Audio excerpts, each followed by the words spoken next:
Hello, welcome, bienvenue, benvenuti. Bienvenue donc à tous et à toutes pour cette vidéo où je vais vous présenter divers achats et variés, comme d'habitude, avec du DVD, du Blu-ray, de la VHS et même du Laserdisc. On va commencer assez rapidement avec un film que j'aimais bien durant les années 80 avec le Blu-ray de Ghoulies. Alors, ça n'a rien du tout à voir avec le slasher, hein. Ça, vous le savez très bien, mais c'est un film que je tenais quand même à avoir dans ma collection, même si j'ai une grande préférence, je vous le cache pas, pour le second et le troisième qui se passe dans un collège ou lycée, enfin moi je me rappelle plus.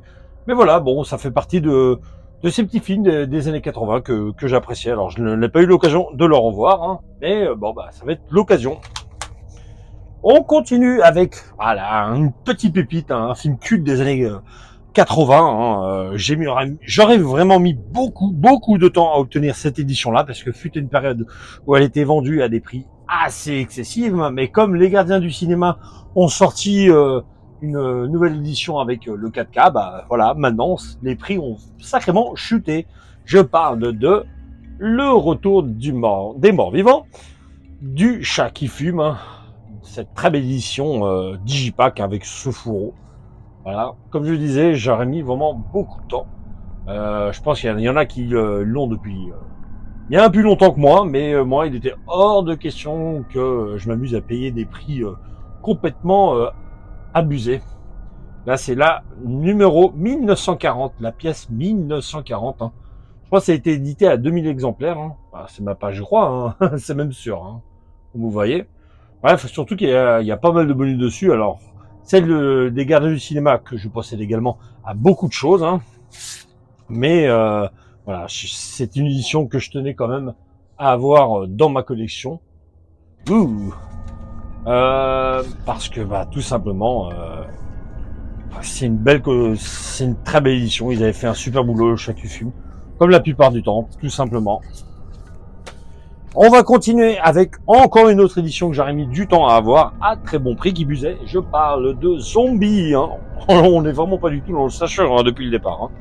Cette très belle édition Prestige qui nous avait été proposée à l'époque par ESC. Voilà, assez complète. Hein. Je ne veux pas vous faire l'unboxing parce que beaucoup l'ont déjà fait bien avant moi. Hein.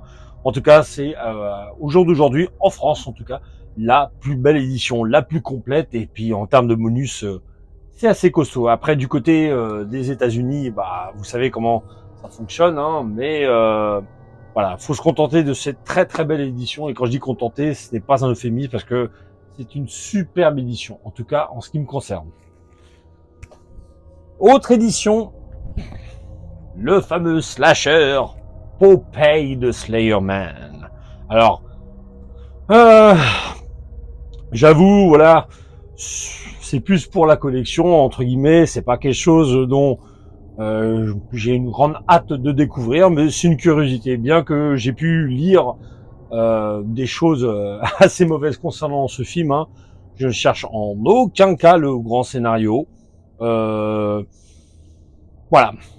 Je me ferai mon propre avis et puis je vais mettre ma tolérance assez basse puisque entre les très mauvais avis que j'ai vus, les vidéos critiques où le film s'est vraiment fait défoncer, hein, pour pas dire autre chose, hein, mais c'est pas le pire qu'ils ont fait, hein, puisque il y a d'autres films sur l'univers de Popeye en version horrifique slasher qui ont été faits.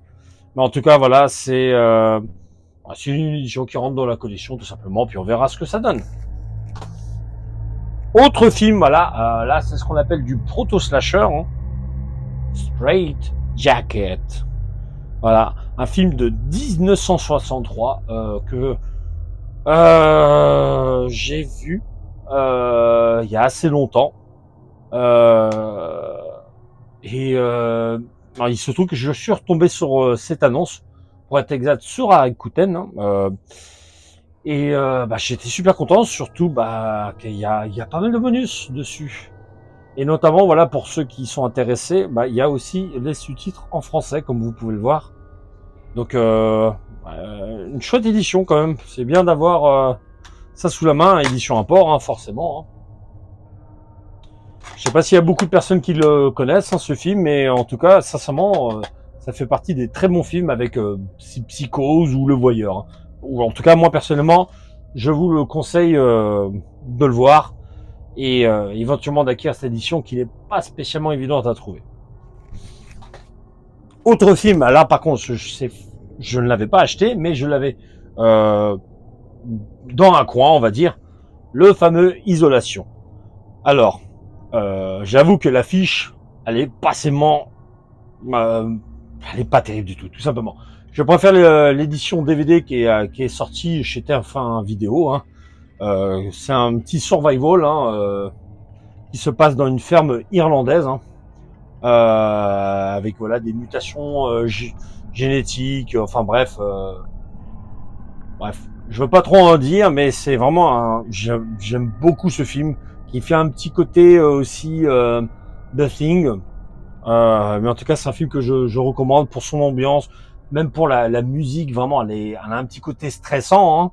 Et puis même l'acting, c'est vraiment un film froid, un film entre guillemets, il faut pas le prendre de façon péjorative, de bouseux, avec, je veux dire, dans le sens, on est vraiment confronté à une certaine misère, à une certaine détresse d'un fermier dans sa grande ferme irlandaise, bref, qui du coup est prêt à essayer diverses choses pour pouvoir s'en sortir, et notamment bref, vous serez amené à voir ça. En tout cas là il s'agit d'une édition import allemande qui a la piste anglaise, hein. Malheureusement inédit en France sous ce support Blu-ray, c'est dommage, mais en tout cas j'aime pas du tout la cover. Bon, moi ça m'avait donné à l'époque l'occasion de la voir. Autre film, The Soul, avec Val Kilmer, hein, qui est sorti d'ailleurs en Blu-ray en Espagne, hein, avec VF et STFR, qui rappelle beaucoup justement The Thing. Donc moi il y a longtemps que j'ai cette édition DVD, mais je l'ai rapatriée du coup dans ma slasher room, et voilà, c'est une slasher room, mais vous savez, j'y intègre également du giallo et du survival, voire même du home invasion et revenge, et c'est surtout du slasher. Mais j'aime bien aussi ces films-là, puisque vous savez que j'ai un coin également pour The Thing. On continue avec Hide and Go Chiec.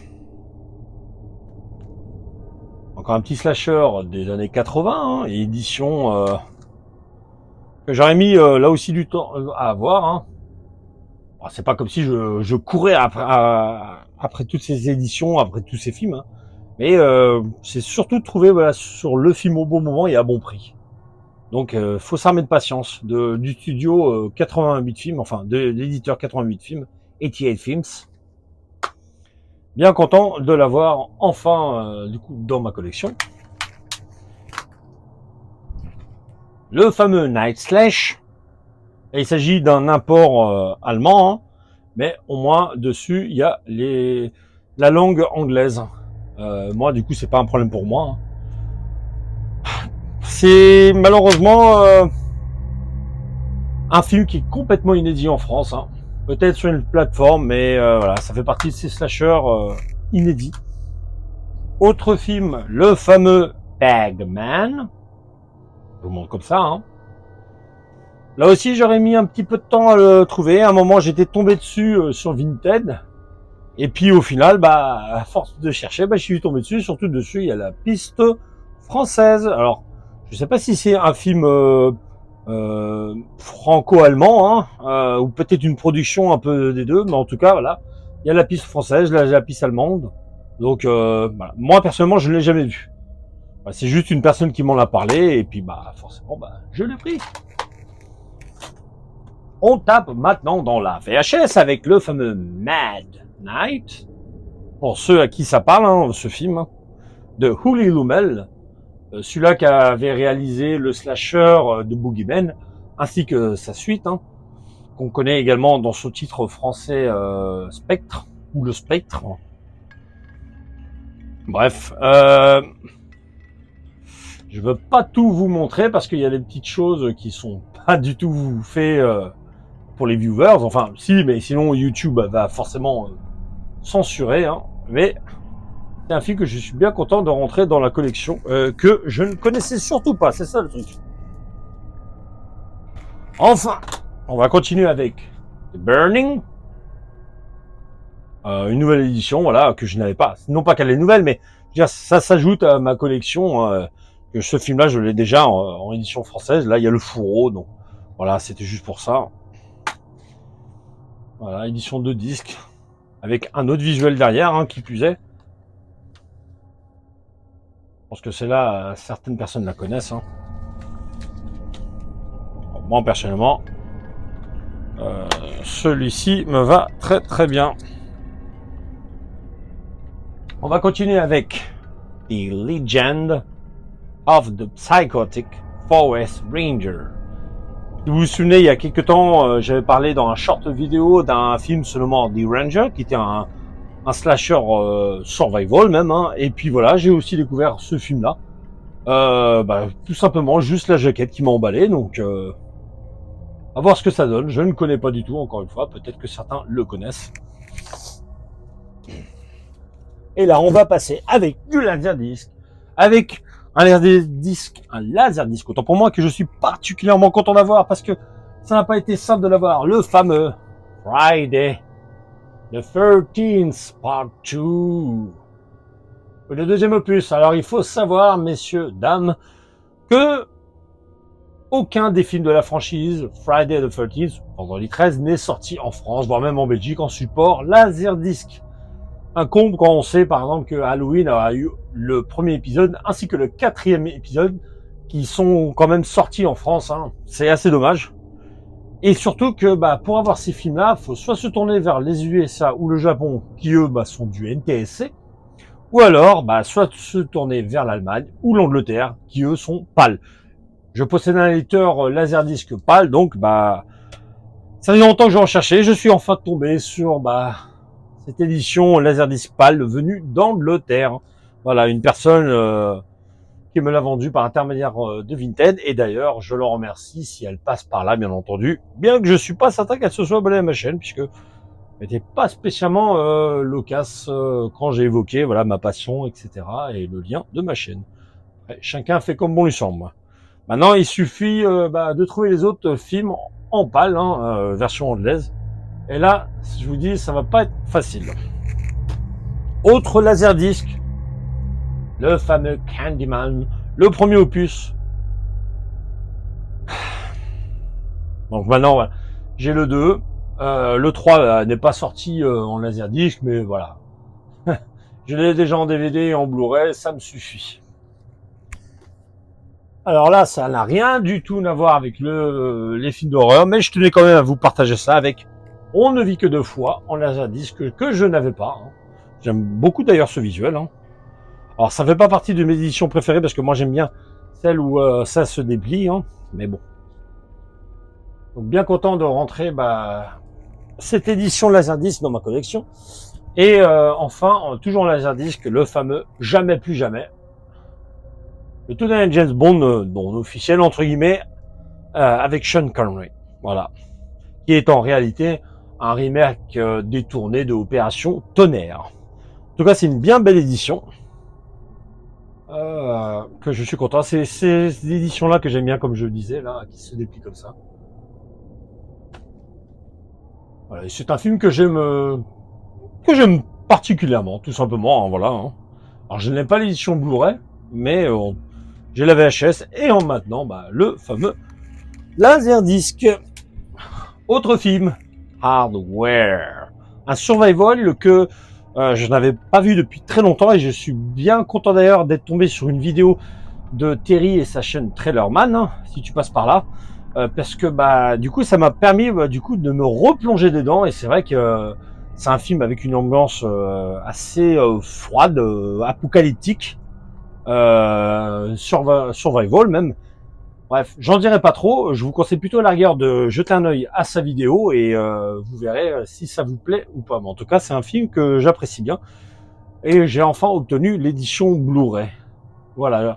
Je n'ai pas l'édition VHS. Je pense pas du tout non plus l'avoir en DVD, mais déjà au moins j'ai cette édition-là et c'est très bien. Ensuite, La Nuit des Vers Géants, hein, ça n'a rien à voir du tout avec le slasher, encore une fois. Mais c'est un film que j'aime bien. Surtout que je l'ai eu à tout petit prix. Le fameux The House on Tombstone Hill.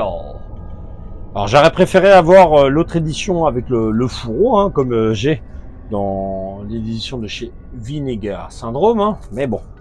Je vais me contenter de celui-là. Encore une fois, je suis obligé de cacher juste au cas où, on sait jamais, hein, avec les bots de YouTube. En tout cas, voilà, c'est un petit slasher par contre qui m'est complètement inconnu. Peut-être que vous, ça vous dit quelque chose. Alors là, c'est pas fameux, hein, mais quand même, hein, je l'ai dans la collection. La légende de la momie 2. Oui, le 2. Et pourquoi pas le 1? Bah parce que le 1, bah là, c'est tout sauf un slasher. Celui-ci, en revanche, voilà, s'oriente vraiment du côté du slasher, hein. Pas du simple film de momie. Mais par contre, voilà, c'est pas terrible, hein. C'est vraiment parce que je l'ai eu en dessous des 1 euro que je l'ai pris. Parce que sinon, je vous assure que je ne l'aurais pas pris. Voilà. Je sais même pas si je lui redonnerai une seconde chance, quoique. Sait-on jamais, faut toujours laisser une petite chance, comme on dit. Hop là. Le fameux Bloody Moon, hein, que je suis bien content aussi d'avoir, hein, et que j'ai pu obtenir grâce à ce fameux Didier. Donc Didier, si tu passes par là, bah merci à toi. Surtout, tu as été vraiment top, hein, comme d'habitude. Tu es toujours quelqu'un de rélo, de confiance. Donc bref, un grand merci à toi. Un des slashers qui me manquait dans ma collection de cut movies, hein, surtout qu'il y a quelques temps, j'avais fait une vidéo et bon, c'était dommage. En tout cas, je suis bien content de l'avoir. Enfin, le fameux Club Dread, hein, une sorte de slasher parodique, hein, humoristique, mais voilà, c'est de la grosse parodie. Et même si vous regardez bien, ça fait un petit peu penser au tueur de, un petit peu, j'ai dit bien, de Fisherman dans I Know What You Did Last Summer. Souviens-toi l'été dernier. Et sur cette édition-là, bah, vous avez la piste française. Pour ceux et celles qui s'intéressent, il y a aussi le DVD français qui existe, hein. Bref. Le fameux Dr. Ictus que j'ai avec le fourreau cette fois. Et moi je l'ai en version sans fourreau. J'ai aussi le film en Blu-ray, en Mediabook. Bref. Le Invasion of Blood Farmers. Un slasher que je ne connaissais absolument pas du tout. J'en ai juste entendu parler dans un podcast de Pizza World, pour ceux et celles qui le connaissent, hein. Donc voilà, je me suis intéressé et puis bah, j'ai dit bon bah faut l'ajouter à la collection, hein, tout simplement, et puis on verra un jour ou l'autre ce que ça donne, tout simplement. Ça sert à rien. Et enfin, pour conclure cette vidéo, un film que j'apprécie beaucoup, qui est considéré, bah, qui est même pas considéré, qui est le petit vilain canard de la saga, alors qu'il ne mérite pas du tout ça parce qu'il s'appelle Halloween 3, Le sang des sorciers. Voilà. Film que j'aime beaucoup. Vraiment, j'insiste sur le fait. Certes, il n'y a pas Michael Myers, mais c'est un excellent film. Bref, j'adore. Et d'ailleurs, si vous voulez en apprendre beaucoup plus, n'hésitez pas à aller jeter un coup d'œil au podcast qu'avait fait Romain avec Karl sur le film. C'est vraiment la vidéo à voir sur Croix de Malte, hein. D'ailleurs, si vous voulez en apprendre beaucoup sur Halloween et d'autres slashers comme les Vendredis 13, c'est chez eux qu'il faut aller voir, chez Romain et son Croix de Malte. Quant à moi, je vous laisse donc. J'espère que la vidéo vous aura plu avec toute cette nouveauté, hein. Et je vous dis à une prochaine. Ciao, ciao.